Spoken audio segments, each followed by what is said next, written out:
Case study analysis of internal corrosion in Subsea oil API 5L X52 steel pipeline. Lecture by Dr. G. Subramanian, Chief Scientist retired, CSIR Central Electrochemical Research Institute. The failure of a subsea crude oil API 5L X52 steel pipeline, which led to oil leakage, has been reported to occur after 27 years in service. Some leaks were found to form at the bottom of the horizontal API 5L X52 steel pipeline near an elbow section which connected the pipeline to a riser. The present investigation analyzed the main cause of failure by conducting standard failure analysis methods, including visual examination, chemical and mechanical characterizations, metallurgical examinations using optical microscopy in combination with scanning electron microscopy (SEM), equipped with energy dispersive X-ray EDAX analysis and corrosion test using a 3-electrode potential technique. Results of this investigation suggest that the cause of failure is electrochemical corrosion combined with mechanical process known as flow-induced corrosion. The failure mechanism is discussed with specific attentions are paid to fluid flow rate and chloride containing water phase. Figure A outlines a schematic diagram of the subsea pipeline riser configuration. From top to bottom you can see riser, below you can see the platform and location of leaks and subsea pipeline.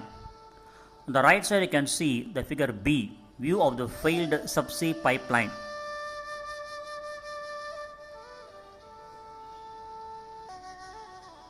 Figure A, there is image on the left side, illustrates the leaks found at the inner surface of pipeline at 6 o'clock position. Whereas figure B, the image on the right side, magnified area outlined by a square in figure A.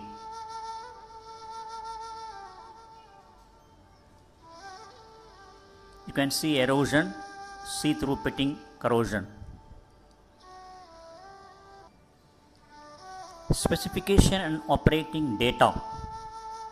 Value: pipe outside diameter is 16 inch, length is 10,677 feet, wall thickness of pipeline 0.5 inch, material used is API 5L X52, design pressure is 1480 psi, test pressure is 2225 psi, operating pressure 170 psi, that is incoming, and 130 psi outgoing. Operating temperature 152 degree Fahrenheit incoming. Production which contains crude oil, water and gas.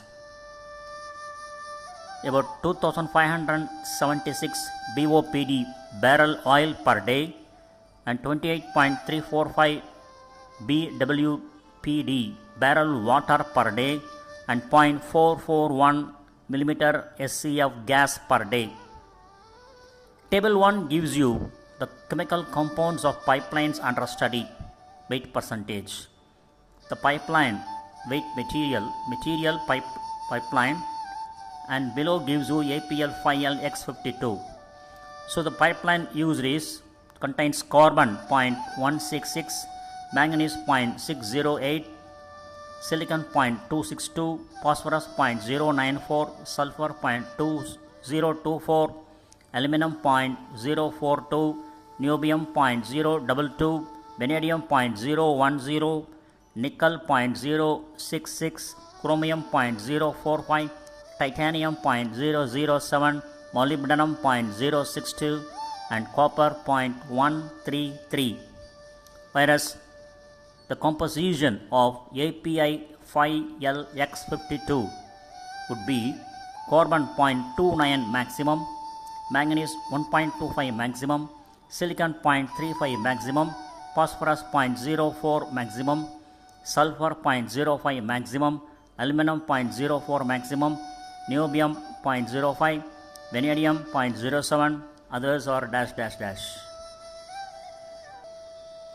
Table 2 briefs about the mechanical properties of pipelines under study. Material, there is pipeline under usage, yield strength megapascals 381.5 megapascals, ultimate strength 486.8 megapascals, hardness 162.3 VHN, whereas API 5L X52 yield strength is 358 minimum megapascals, ultimate stress is 455 megapascals minimum, hardness 230 VHN maximum. The hardness value of the pipeline does not exceed the maximum hardness specified by API 5L X52 standard.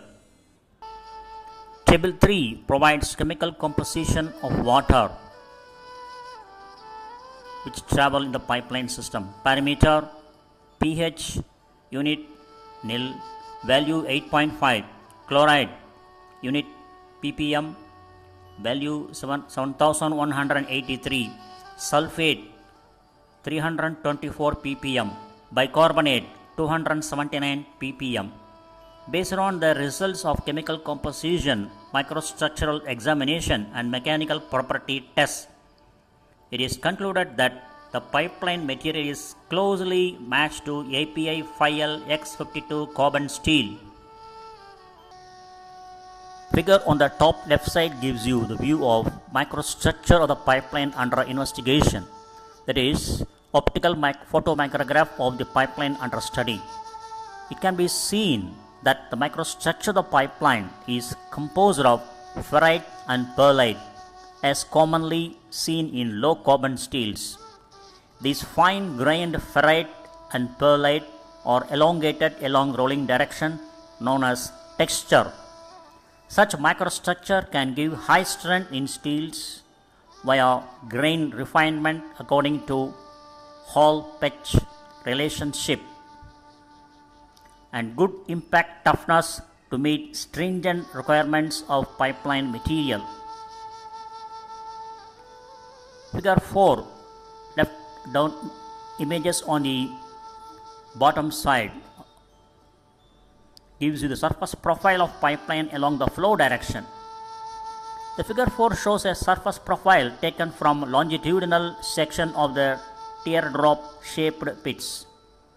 Based on the surface profile, it seemed that the crude oil flow produced undercutting in the downstream direction, probably due to the presence of turbulence. The interpreted turbulent eddy is indicated by an arrow in figure 4. You can see the white arrow showing the direction of turbulency. The figure 5a image on the top left side gives you the view of corrosion products at the region near leaks. Figure B, C, D or the EDX spectra taken from the regions marked A, B, C respectively in figure A. So from figure A you can see the picture, the image B, EDX gives you the view of the region A from figure A, whereas the EDX picture C gives you the corrosion products from the region taken from figure A encircled as B, whereas figure D, the EDX gives you the view of the corrosion products as shown in figure A from the point from the region C encircled by yellow circle.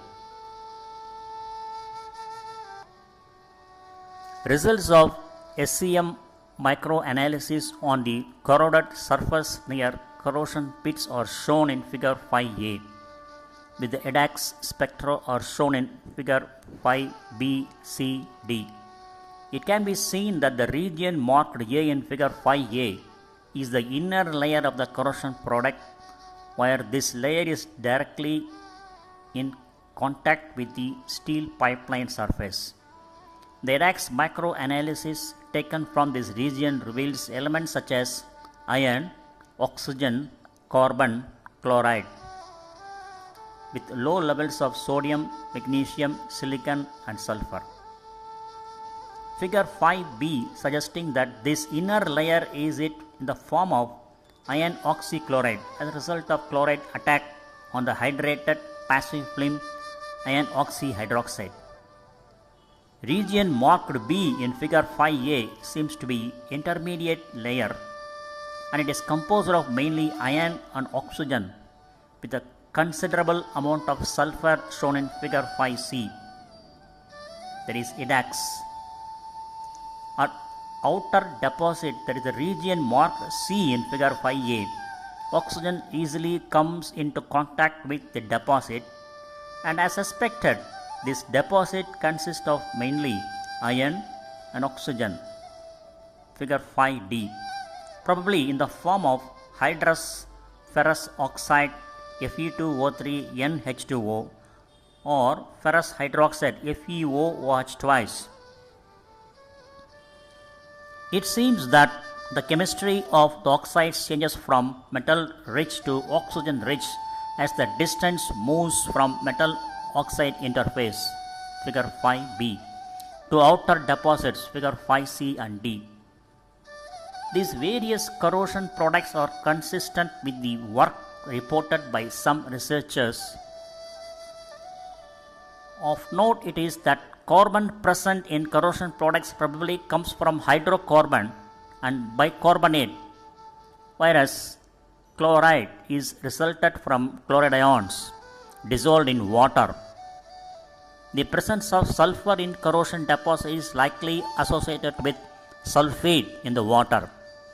Sulfate SO4-2 is anionic sulfur species in which sulfur is fully oxidized state with the oxidation number of +6, and it is relatively unreactive. Figure 6 throws more light on tafel plot for the pipeline in the water phase extracted from the crude oil. The corrosion rate of the steel pipeline is 18.62 milliampere per centimeter square, or equivalent to 8.616 mils per year, that is 0.2184 millimeter per year, suggesting that the pipeline material has a good corrosion resistance. It can be seen that at the potential range of -700 to -175 millivolt saturated column electrode, the pipeline exhibits passivity, presumably due to the formation of passive film.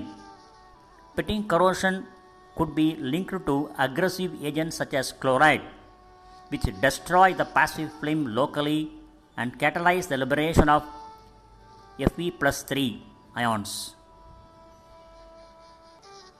Table 5 describes calculation results of liquid velocity and gas velocity with expected flow pattern.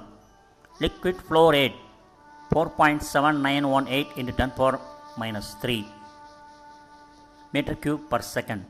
Gas flow rate 0.1445 meter cube per second. Liquid velocity 0.0420 meter per second. Gas velocity 1.2675 meter per second. Flow pattern stratified flow. It can be seen that the liquid flow rate, the liquid velocity and gas velocity are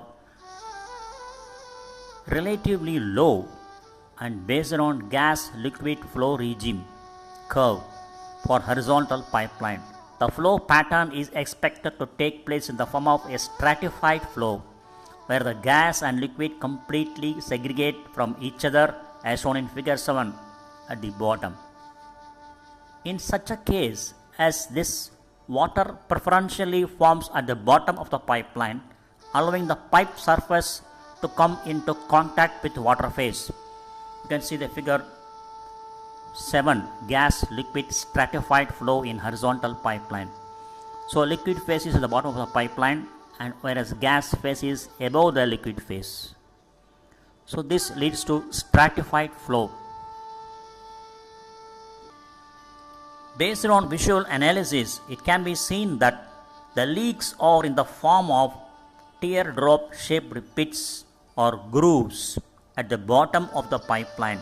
That is 6 o'clock position, where water layers preferentially form. The absence of scales or deposits around the grooves suggests that the pipeline is locally attacked by flow-induced corrosion. Such corrosion initially produces brittle scales or rust on the pipe surface exposed to the fluid. These scales act as barrier between the metal surface and the fluid so that further corrosion penetration is inhibited. Subsequently, the fluid flow causes the erosion process, and the scales or the corrosion products are periodically scoured from the exposed surface, hence increasing corrosion rate along the flow direction.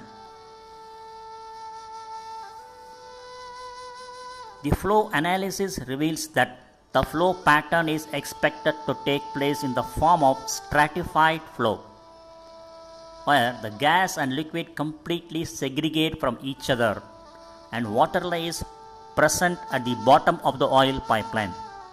As the crude oil flows through the elbow section, the flow must turn, resulting in impacts on the regions near the bent pipeline wall.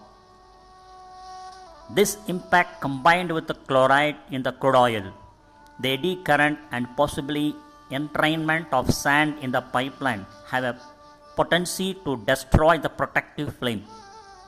Once the protective film is destroyed, the pipeline surface is exposed to the water and oxidation reduction reaction are expected to occur. You can see the figure 8, which depicts in detail proposed mechanism of flow-induced corrosion in oil pipeline. You can see at the top, you can see water contains a dissolved oxygen hydrocarbon, and there is a protective film, corrosion product film form, passive film form on the pipeline of steel, and the reaction you can see water, oxygen, it gives you hydroxyl ion and ferrous ions. So the ionic size you can see pit or groove, where you can see deposits of ferrous hydroxide and ferric hydroxide, and iron has been eaten away. Ionic reaction, iron becomes iron plus 2, liberating 2 electrons. So there is corrosion, passive film disturbance, everything happens here. The proposed mechanism of flow-induced corrosion in oil pipelines. As a result, the corrosion rate at the spread of corrosion downstream is higher than that of penetration and sideways. Such corrosion attack changes from pinhole shape, typical of purely corrosive attack, to become teardrop shaped pits or grooves. Conclusions and recommendations. Flow-induced corrosion seems to be the main cause of leakages that occur locally at the horizontal subsea pipeline near an elbow section.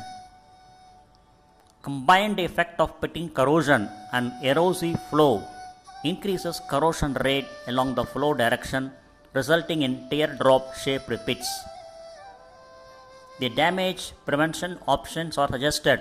First, prevent water separation by increasing oil flow sufficiently so that the pipeline surfaces are maintained oil wetted, and secondly, give inhibitor injection into an oil pipeline fluid stream.